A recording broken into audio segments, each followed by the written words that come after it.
अस्सलाम वालेकुम नाजरीन। लालच, निदामत और टूटते रिश्तों की एक और चौंका देने वाली कहानी के साथ हाजिर है आपका पसंदीदा ड्रामा, जहां एक तरफ दौलत इंसान को अंधा कर देती है और दूसरी तरफ एहसास जुर्म इंसान को तोड़कर रख देता है। आइए देखते हैं इस ड्रामे के अगले एपिसोड में क्या हौलनाक मोड़ आने वाला है। ड्रामे के अगले एपिसोड में आप देखेंगे कि ज़ारा अदील के साथ अपने घर जाने के बाद हादी को फ़ोन करती है और उसे बताती है कि आलिया के घर क्या हुआ था। ये सुनकर हादी ज़ारा से कहता है कि तुम्हें ये सब नहीं करना चाहिए था।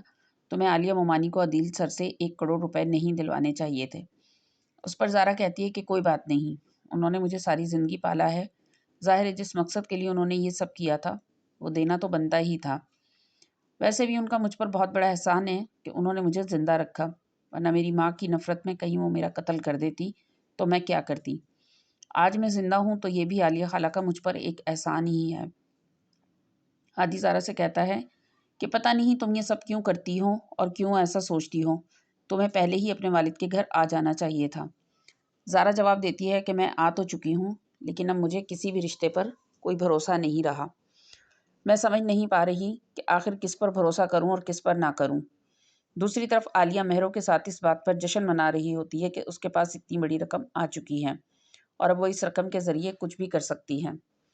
महरो अपनी माँ से कहती है कि होश खोने की कोई ज़रूरत नहीं, ये सिर्फ 1 करोड़ रुपए ही हैं, खर्च करने पर ख़त्म हो जाएंगे। वहीं दूसरी जानिब मुनीर इन बातों को सोचकर निढाल हो रहा होता है कि उसने अपनी दोनों बेटियों की परवरिश आलिया के हाथों सौंपकर उनकी ज़िंदगियां बर्बाद कर दी हैं।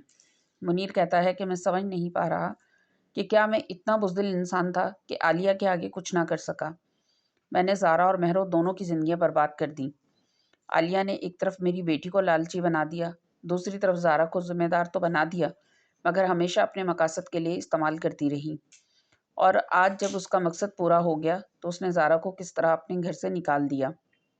मैंने हमेशा ज़ारा को अपनी बेटी समझा, मगर आलिया ऐसा कैसे कर सकती हैं? क्या उसके दिल में कभी ज़ारा के लिए ज़रा सी भी मोहब्बत नहीं आई? मैं बस इतना चाहता हूँ कि ज़ारा अपने घर में खुश रहे। लेकिन मैं कैसा बाप हूँ जो अपनी बेटियों के लिए कुछ भी ना कर सका?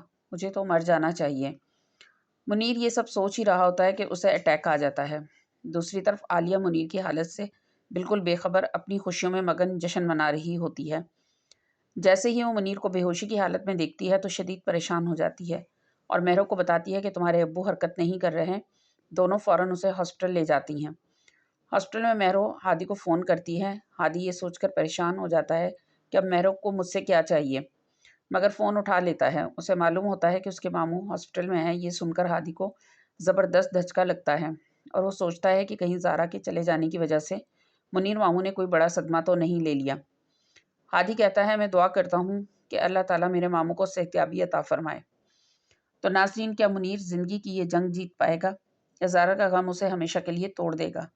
सच, लालच और पछतावे के इस खेल का अंजाम क्या होगा? जानने के लिए देखते रहिए ड्रामा सीरियल मुफाद परस्त। वीडियो अच्छी लगी हो तो लाइक करें और कमेंट सेक्शन में कमेंट ज़रूर करें और हमारे चैनल को सब्सक्राइब करें।